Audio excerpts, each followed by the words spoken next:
Welcome to another episode of the AI-driven Swebbcast. The source content is all Swebb, but the interpretation and presentation is all AI. Welcome to the Deep Dive. We're here to sift through information and pull out the practical stuff you can really use.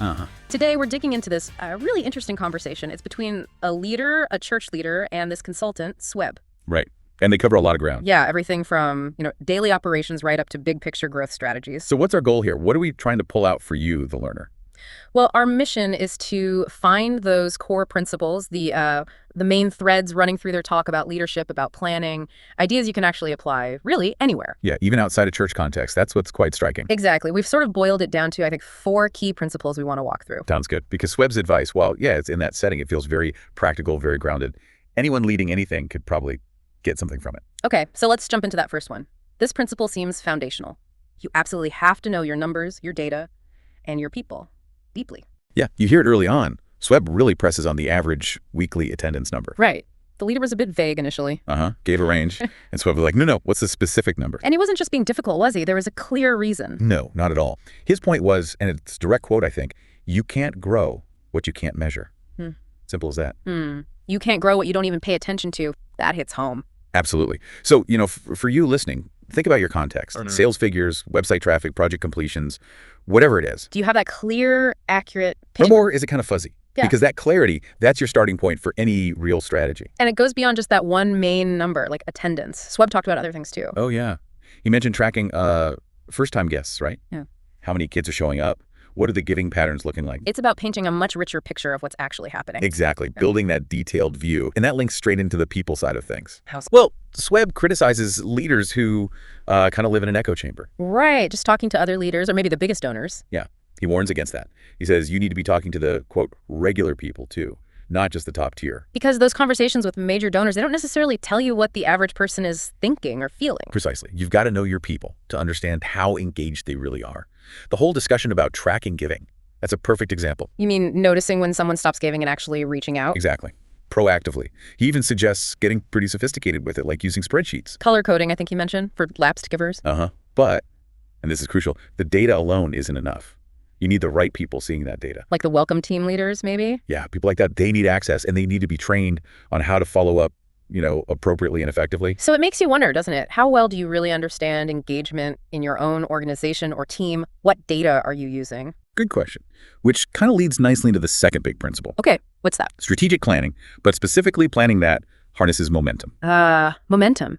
Swebb talks about 4 momentum waves in a year. Yeah, these natural peaks, like January, Easter time, maybe the start of the school year.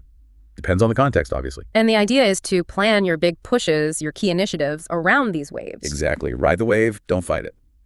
And this requires planning ahead. He was pretty specific about timelines, too. Very. Knowing your sermon series themes or, your project themes, maybe 6 weeks out, getting titles locked down. And the actual content, like the sermons themselves, 3 weeks in advance. Right. Which is, well, it's the total opposite of just reacting week to week. Or constantly changing the vision. He had some strong words about that. He did. He called that kind of shifting vision schizophrenic. Ouch. Yeah. And he suggested it's often more for the leader's benefit, like keeping them interested rather than actually helping the organization move forward. Yeah. His alternative, well, he argued that every week is vision, if you're doing it right. Meaning, if you're constantly showing people progress, celebrating wins, demonstrating forward movement, you don't necessarily need one big, separate Vision Sunday event. The vision is lived out. That's a different way to think about it. Right. Less hype, more consistent proof. Kind of, yeah. How does that land with you? Does that resonate with how you communicate vision? It's definitely thought-provoking. And Swebb gets practical about achieving growth too, doesn't he? Like that 25% growth target discussion. Oh, yeah. He immediately breaks it down. Okay, 25% growth means you need X number of new people staying. To get those people, you probably need to connect with Y number of new people each month. So translating the big goal into concrete monthly actions. Exactly. Super actionable. And that ties back to his idea of stewarding momentum. Right, the surfing analogy. Yeah, once you've got that wave, that energy, don't mess it up by throwing in a bunch of unrelated stuff that just creates drag. Focus. Don't dilute the effort. That's the idea. Stay focused on what's creating that forward motion. Okay, that makes sense. So principle number 3. This one's about making decisions based on your data, specifically, and avoiding the trap of just copying what everyone else is doing. The copycat strategy. Or lack thereof. Right. Swebb really hammers this point. Focus on the data from your specific context, your people, your situation. Like knowing how long it takes, on average, for a first-time guest in your church to become a regular giver. or a volunteer. Exactly. That kind of specific internal metric, that tells you so much more about what's really happening than some generic benchmark. He seemed pretty skeptical of just adopting popular programs wholesale. He mentioned Growth Track as an example. Yeah, he talked about its history, how widely it got adopted. His take wasn't that it's inherently bad. More like, don't just plug it in because some other successful church uses it. Exactly. Does it actually fit your church, your culture, your people? And are you actually going to work it properly, or just go through the motions? Because just copying the structure without understanding the underlying principles or tailoring it, that's probably not going to work. Probably not. His core message here seems to be, ask better questions of your own data. Dig into what's happening in your community. Don't just rely on theories or what seems trendy. Right. He also touched on, the value of just doing the core things really, really well, consistently, like the Sunday service itself. Instead of always chasing the next big event or program. Yeah, sometimes the magic is just in consistent excellence in the fundamentals. So a question for you listening, what key questions about your own data, your own context, maybe aren't you asking right now? Good one. Okay, that brings us to the fourth and final principle we pulled out, and this is one I think a lot of us struggle with. Which is? Decisiveness, the need to just make the call and act. Yeah, that came up very directly, didn't it? The leader actually asked Swebb for advice on being more decisive. And Swebb's response was pretty blunt. It was, yeah. Basically. If you want to be more decisive, you have to be more decisive. Yeah. Simple, but maybe not easy. Well, he elaborated a bit. Set deadlines for decisions, and then actually stick to them. Because indecision has costs, right? He gave that example of the Heart for the House offering. Yeah, planning it too late. It likely undercut its potential impact because they didn't make the decision early enough to execute it well. So dithering, waiting too long, it leads to missed opportunities, weaker execution. Exactly. And Swebb made that point. Sometimes you just have to accept that there won't be a better idea. Meaning, act on the good plan you have now, rather than waiting forever for a perfect plan that might never show up. That seems to be the essence of it. Acting on a solid plan in a timely way is often much, much better than waiting endlessly. And that feels like it loops right back to effective leadership overall. Totally. Making those timely decisions based on the best info you have, that's fundamental if you actually want to make progress to move things forward. Okay, so let's recap those 4 principles we distilled. All right. First, really know your numbers and know your people deeply. Get specific with data. Second, strategic planning that works with momentum. Planning ahead around those natural energy waves. Third, make decisions driven by your own data, your context, not just by copying others. Yeah. Ask better questions internally. And fourth, the imperative of decisiveness. Make the call, set deadlines, and act. Don't get stuck waiting for perfection.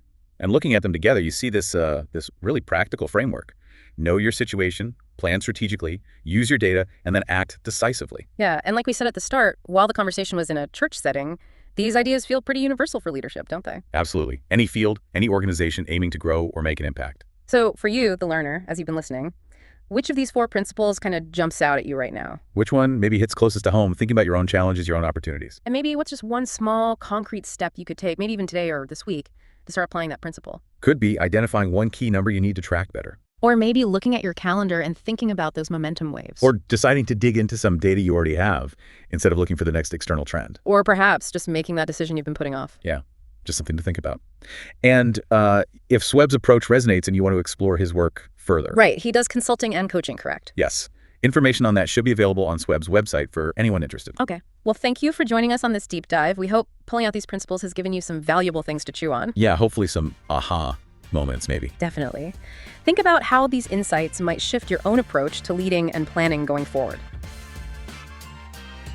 Are you going to do something with what you just heard? Or are you just trying to be entertained? Share this episode, then connect with Swebb. Bring him to your headquarters or visit him in Austin, Texas. Swebb is a productive disruptor for leaders and teams in churches and marketplace organizations. His goal is to make you better first, make you a friend later. Swebb serves leaders and executive teams around the world, primarily focused on helping organizations maximize what they say they want to do. He drives you to execute on your expectations, even if it hurts your ego. He's not here to please everyone, nor does he seek validation. But if you're serious about elevating your leadership and team performance, you'll know where to find him. Connect with Swebb at swebb.fyi or on Instagram at swebbfyi. You doing all you said you'd do, that's what the church and the world needs.